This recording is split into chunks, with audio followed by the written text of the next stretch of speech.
Oi, meu nome é Marcelo Fernandes, eu sou professor aqui da Queen Mary College, da Universidade de Londres.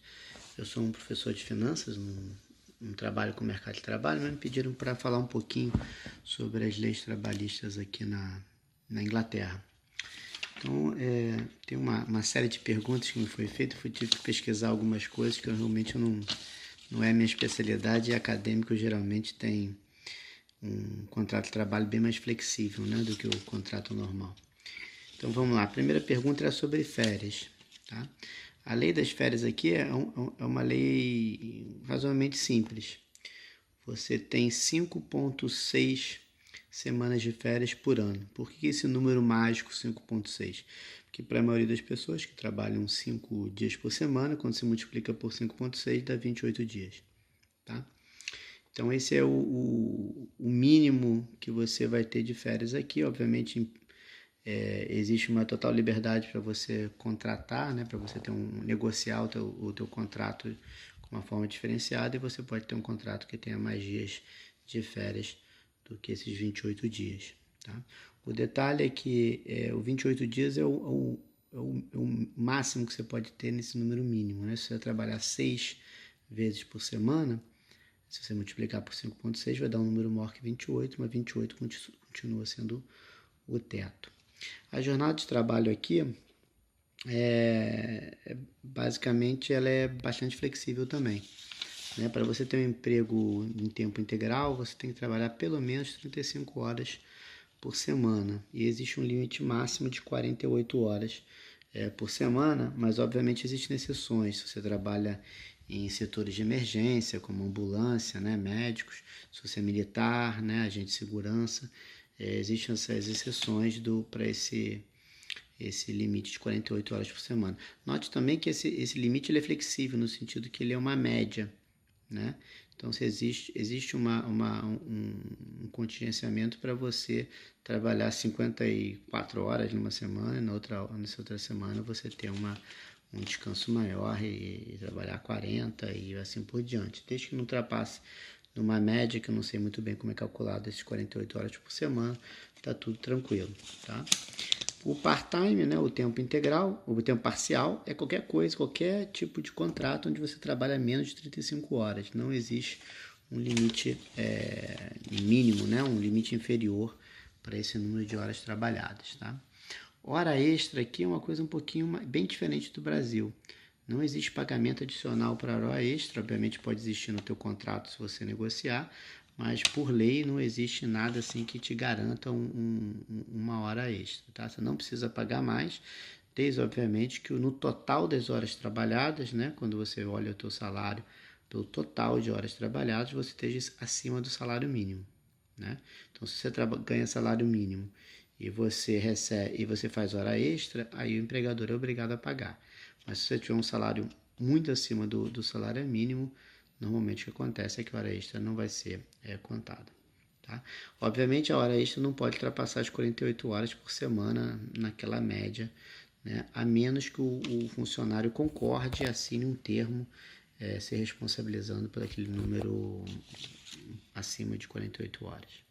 Tá? Benefício. Benefício não existe nenhum por lei, garantido por lei. Tá? Você pode entrar no sistema de pensão, esse tipo de coisa, mas é quase tudo optativo. Muitas empresas, obviamente, para atrair melhores talentos, o que elas fazem é oferecer vários tipos de benefícios, né? De seguro-saúde, dental e coisas do gênero. Tá? Você tem um esquema legal para você comprar mais férias, né? E coisas do gênero. Não existe contribuição sindical. A contribuição sindical ela é totalmente opcional. Né? Eu, por acaso, não sou sindicalizado, por exemplo. Isso não impede que eu receba todos os benefícios que os sindicalizados recebem. Então, quando os sindicatos de professores vai conversar com as universidades, se eles conseguem um aumento para a categoria, é dada toda a categoria, sindicalizado ou não. Tá? Então, obviamente o que aconteceu desde a da Thatcher, né, que quando ela foi de contra os sindicatos, que eram muito fortes aqui, não faziam muita coisa, o que aconteceu foi criar uma competição entre sindicatos, que é um pouco que deve acontecer no Brasil com o fim da contribuição sindical, E aí só ficam sindicatos que realmente oferecem bons serviços para os seus membros, inclusive um processo de negociação forte, né, bem influente, com bastante impacto nas firmas. E aí o que acontece é que naturalmente as pessoas se afiliam aos sindicatos e eles se tornam até mais fortes dessa forma, mais concentrados, menos sindicatos, mas sindicatos que realmente trabalham para os seus membros, né, que é bem diferente do caso aí no Brasil. Hora de almoço vai assustar um pouquinho. A hora de almoço aqui é 20 minutos, tá?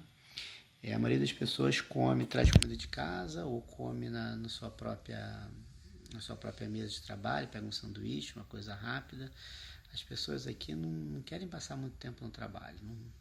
Então as pessoas chegam às 8, vão embora às 5 e comem muito rapidamente. As pessoas querem estar em casa com a família, com os amigos, né? Ter uma vida social fora do trabalho. Então é muito raro as pessoas passarem uma hora e meia no almoço. A menos que seja um almoço de negócio, aí não conta como esse descanso de 20 minutos que você pode ter. Tá? Home office, trabalhar de casa está cada vez mais comum. A maioria das consultorias trabalham assim hoje em dia. Tem muitos bancos que deixam as pessoas ficarem dão essa flexibilidade. Obviamente é uma coisa que ajuda muito as mulheres, né? A inserção das mulheres no mercado de trabalho, então é super bem vista, super bem quista aqui na Inglaterra. Tá? Trabalho temporário é uma coisa engraçada que eu conheci várias pessoas que são temporários permanentes. O que eu quero dizer com isso? Eles só fazem serviço de temporário, né? Eles fazem parte de uma agência, são filiados a uma agência que encontra trabalho para eles. E eles não querem ser funcionários permanentes, eles querem ser temporários, que assim eles trabalham 3, 4, 5, 6 meses e depois ficam viajando 3, 4, 5 meses o resto do ano, né? E basicamente utilizam esse trabalho temporário para poder ter dinheiro para financiar esse tipo de vida. Tá? Então é uma coisa bastante comum o trabalho temporário aqui. A única regulamentação que eu conheço é que depois de 12 semanas todos os direitos do empregado normal passam também a valer para os funcionários temporários. Então é muito raro você ver um temporário que fique mais de 12 semanas. Dissídio coletivo, tá? Isso aqui não existe, tá? Um dissídio, o que existe é o sindicato negociar todo ano e dada essa negociação você pode ter um aumento salarial ou não e esse aumento obviamente não vai ser restrito aos membros do sindicato e sim a toda a categoria. Demissão e rescisão. Bem, aí aqui tem duas coisas que tem que falar. Uma é sobre o aviso prévio, né? O aviso prévio ele tem que ser pelo menos de uma semana, tá? Mas existe uma regrinha, eu acho que é uma semana para cada ano acima de 2 anos que você trabalha na empresa. É algo desse tipo, tá? Mas os contratos normalmente especificam mais, mesmo para quem ficou menos de 2 anos, você vai ter pelo menos um mês de notice, né, de aviso prévio, que é um pouquinho mais justo. Então, aqui, exatamente como a reforma trabalhista no Brasil está tentando fazer, o negociado vale mais que o legislado, né? Então, o contrato geralmente padrão vai dar um aviso um pouquinho mais alargado do que esse de uma semana. E a demissão ou rescisão do contrato depende muito do tipo da demissão, se ela foi justa, teve justa causa ou não teve. Se é uma demissão por redundância, aí existem alguns tipos de compensação, tá? Obviamente existe seguro-desemprego, tá? Mas não existe nenhum fundo obrigatório, um FGTS da vida, né? Que teoricamente era para ser um privilégio, mas é quase como um ônus que o trabalhador do setor privado tem que pagar. Aqui não existe isso, né? Cada um tem que ter as economias para esse tipo de coisa e obviamente existe um seguro-desemprego que é feito, que é um valor razoavelmente baixo, não é grande, é suficiente para subsistência mesmo, é um valor assistencialista que tenta não desincentivar o trabalhador a procurar emprego, né? Por último, licença maternidade e licença paternidade, né? Eu acho que a pergunta era só sobre licença maternidade, mas eu gostaria de falar dos dois, porque é uma coisa bastante interessante. A licença maternidade, ela existe e licença maternidade e paternidade, ela existe de duas formas diferentes, separada ou conjunta. Tá? A licença maternidade ela é bastante generosa, né? O que causa alguns problemas para a mulher no mercado de trabalho, porque obviamente o empregador, sabendo disso, ele pune mais a mulher em termos de salário, né? Porque já espera que a mulher vai passar mais tempo fora, se ela estiver ainda em idade de gestão e assim por diante. Então, a licença maternidade ela pode atingir 52 semanas, ou seja, um ano, tá? Mas ela não vai ser remunerada por todo o período, tá? Nas primeiras 6 semanas, a mulher vai receber, a mãe, né, vai receber 90% do salário dela, tá? É isso que a licença maternidade paga.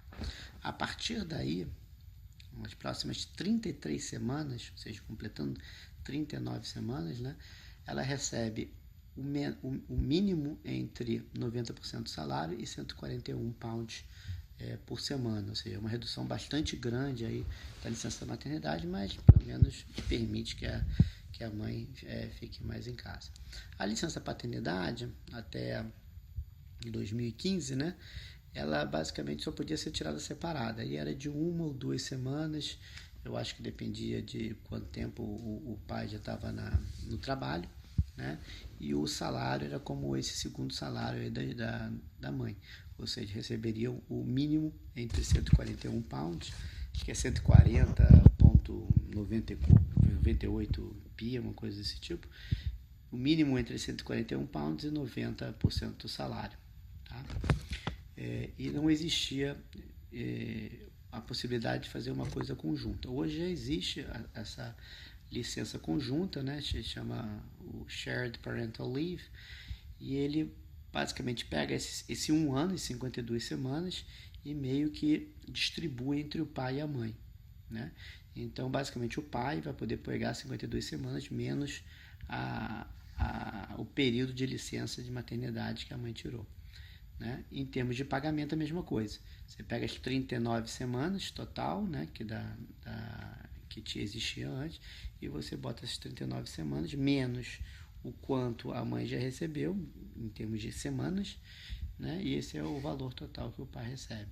Então ficou uma coisa bem mais flexível para o homem e para a mulher, né? Então a ideia era tentar melhorar novamente as condições de trabalho para a mulher. Eu, particularmente, acho que não vai funcionar muito. Está muito cedo para falar isso, né, para ter resultados empíricos, mas a evidência empírica que a gente tem lá na Escandinávia é que se você não obrigar o homem a realmente tirar a licença paternidade, ele não tira, porque o mercado de trabalho hoje em dia ainda pune bastante quem está tirando licença, né? Então, para fazer com que o mercado não puna, ou seja, o que você tem que fazer é obrigar o homem a tirar a licença paternidade. Isso vai ajudar um pouquinho a reduzir as diferenças salariais e de carreira aí de homem e de mulher, tá bom? Então isso aí que é um pouquinho sobre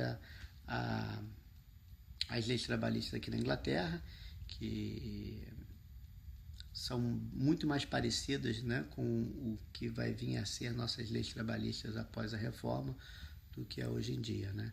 Acho que a gente tem uma legislação trabalhista extremamente arcaica, baseada ainda na Carta do Mussolini, né, na CLT, e eu acho que essa reforma vai trazer uma flexibilização que é bastante interessante. Resta saber se não vai precarizar o trabalho, essa pejotização. São coisas muito específicas do Brasil que eu acho que tem que dar um pouquinho mais de atenção a isso.